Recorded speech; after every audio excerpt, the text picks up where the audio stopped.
Salut, comment s'est passé votre été? Eh bien oui, ça a été un été très chaud, mais quel été tellement bizarre, n'est-ce pas? C'est une édition limitée. Pour certains, leur idée de vacances a été vraiment bouleversée.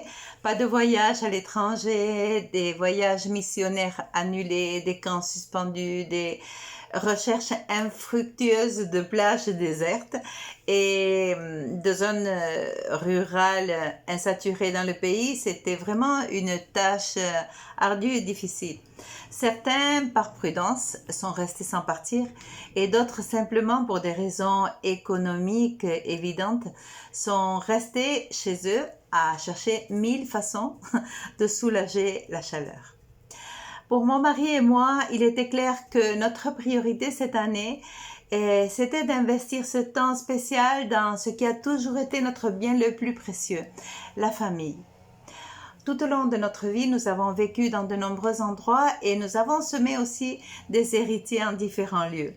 Aussi, leur rendre visite après l'enfermement, c'était en même temps une nécessité et un défi. Alors, les masques préparés et c'est parti. Le cri passionnant de la rencontre, ce désir si difficile à contenir d'une étreinte, cette intensité du regard, ce recalibrage des mesures de nos petits-enfants, comme ils ont grandi, cet essai de se rattraper, ce bavardage incessant qui ne vous laisse pas de répit, mais qui vous laisse vraiment ébloui par ces personnages spéciaux que sont vos enfants ou vos petits-enfants. Alors nous sommes restés quelques jours, puis nous avons ramené les deux garçons les plus grands à la maison avec nous. Et malgré la difficulté que certains papis, nous par exemple, de vivre avec des préadolescents qui ne voulaient plus être traités comme des enfants, ça a été une expérience très révélatrice. Et nous avons redécouvert vraiment qui sont nos petits-enfants et eux aussi ont redécouvert qui sont leurs grands-parents. Quelques refus, quelques tensions, oui, mais beaucoup plus de soins apportés aux mesures de protection, évidemment, mais surtout beaucoup de rires et beaucoup de plages ont fait de notre été un moment mémorable. Alors, famille. Il existe de nombreux types de familles, mais ce mot me parle toujours de liens, de vivre ensemble, d'émotions, de confiance, d'identité. Et bien sûr, je suis comme je suis grâce à la famille dont je suis issue, évidemment. Mais aussi, mon héritage survit dans l'identité de mes petits-enfants et je ne parle pas seulement de ressemblance. C'est très drôle, ça a été très drôle de les identifier tout au long de ces journées. Alors, la famille. J'ai cherché ce mot dans ma Bible et il apparaît de nombreuses fois. Et je trouve très encourageant de voir comment Dieu est à l'origine de la famille avec Adam et Ève et leurs enfants. Comment avec le passage du temps, avec les patriarches, ces familles ont fait place à des tribus et de grands peuples. Bien qu'au sens strict, la famille soit composée de parents et d'enfants, au sens large, la famille est l'ensemble de ceux qui sont unis par un lien de sang, mais elle s'étend aussi à l'époque et maintenant aussi dans plusieurs endroits de notre planète, à ceux qui vivent ensemble dans une maison. Donc, maison et famille sont devenus synonymes. Dans l'Antiquité, avec les lois de Moïse, comme après Jésus, la Bible nous recommande toujours de cultiver les vertus familiales. Et je les résumerai ainsi. Attention et respect. Alors, attention et respect des jeunes envers les vieux, oui, mais aussi des plus âgés envers les plus jeunes.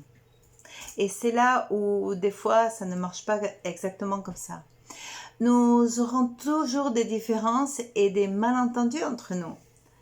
Et oui, mais la famille doit être un entourage de bien-être, de bénédiction.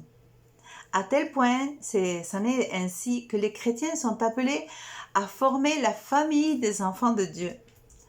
Et la Bible nous dit que la promesse de Dieu à Abraham, l'homme de foi, l'homme qui a cru en Dieu, il lui dit « En toi seront bénies toutes les familles de la terre ». Genèse 12, verset 3. Quelle belle vérité, parce que cette semence de foi nous atteint tous, sans exception.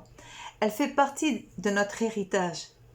Et beaucoup plus tard, à cause de l'alliance que Jésus a conclue, il nous est dit dans Éphésiens 2, 19 que les chrétiens, nous sommes membres de la famille de Dieu. Et être membre de la famille de Dieu est un véritable honneur. C'est aussi un lien de sang très puissant qui nous unit. Et oui, nous les chrétiens du monde entier, nous sommes unis par le sang versé dans le sacrifice de Jésus sur la croix. Et c'est un lien indestructible de l'amour de Christ envers nous. Mais nous avons aussi une adresse, un endroit où nous pouvons aller, une maison où nous rentrons tous. Philippiens 3, 20, 21 nous dit que nous, par contre, nous sommes des citoyens du ciel et nous attendons avec impatience que le Sauveur vienne de là. Jésus-Christ le Seigneur. Dans ma maison, je veux que ma famille ait une place. Même si mes petits-enfants ou mes enfants doivent se relayer, parce que la maison n'est pas tellement grande. Et moi-même, je ne suis pas parfaite et ma famille ne l'est pas non plus.